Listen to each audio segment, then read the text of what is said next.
Aimer son pays est-il devenu un crime? Être fier de sa patrie est-il devenu une honte? Défendre les intérêts de son peuple est-il devenu une faute?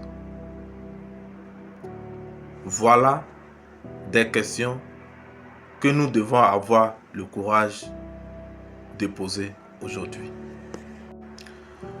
Mes chers compatriotes, chers frères et sœurs, peuple de Côte d'Ivoire, bonjour.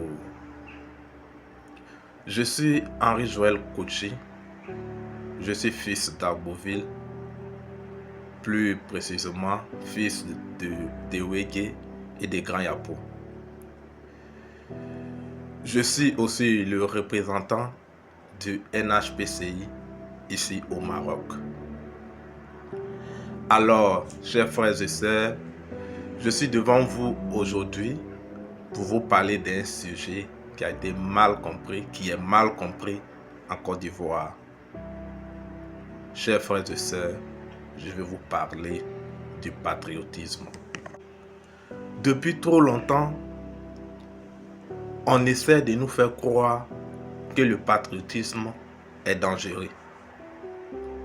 On nous fait croire que aimer son pays, c'est être contre les autres. On nous fait croire que aimer son pays, c'est haïr les autres.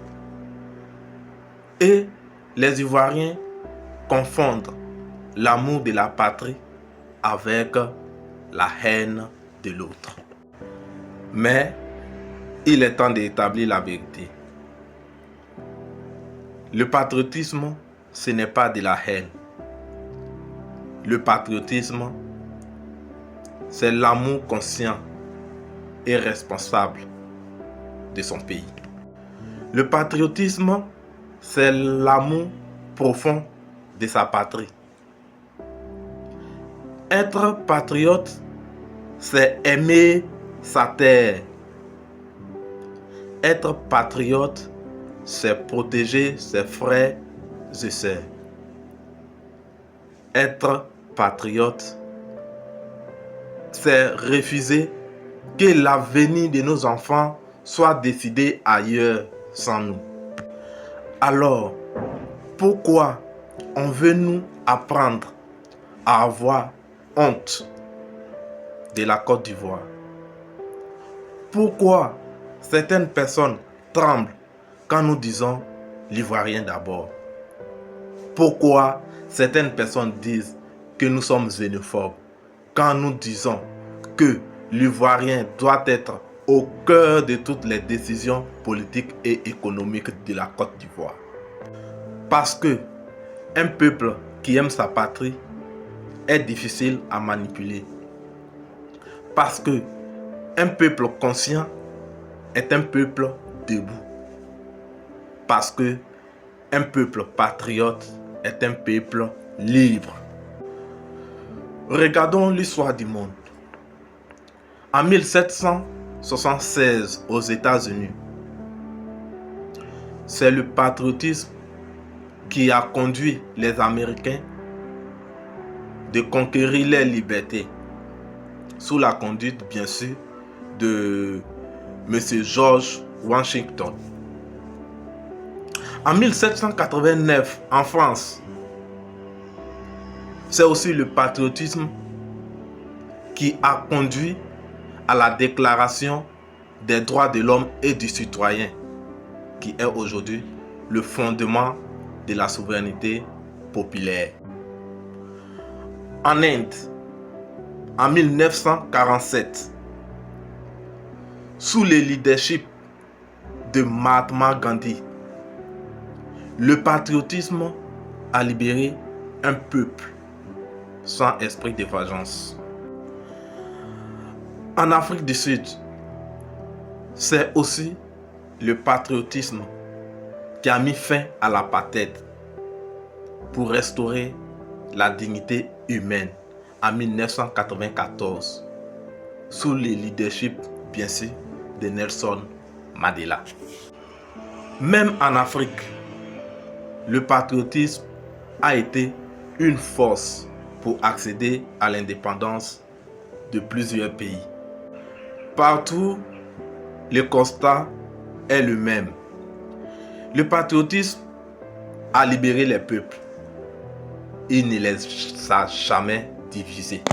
Mes chers compatriotes, aimer la Côte d'Ivoire ne signifie pas rejeter les autres. Dire Ivoirien d'abord, ce n'est pas exclure. Dire Ivoirien d'abord, ce n'est pas une exclusion. C'est affirmer une priorité légitime, celle du peuple ivoirien sur sa propre terre. C'est dans cet esprit que le NHPCI a été créé. Un mouvement patriotique et responsable, tourné vers l'avenir. Nous affirmons clairement que l'Ivoirien doit être au centre de toutes les décisions politiques et économiques de la Côte d'Ivoire. Les richesses nationales doivent d'abord servir le peuple ivoirien. La Côte d'Ivoire doit rester souveraine et respectée. Oui, nous disons Ivoirien d'abord. Non, par la haine, mais par l'amour, par responsabilité envers les générations futures. Alors, mes chers compatriotes, il est temps d'assumer notre patriotisme. Il est temps de relever la tête. Il est temps de nous lever ensemble. Rejoignez le NHPCI. Engageons-nous pour notre dignité. Bâtissons une Côte d'Ivoire forte, respectée et maîtresse de son destin. Le patriotisme n'est pas le problème. Le patriotisme, c'est la solution. Vive la Côte d'Ivoire. Vive le patriotisme ivoirien et vive le NHPCI. Je vous remercie.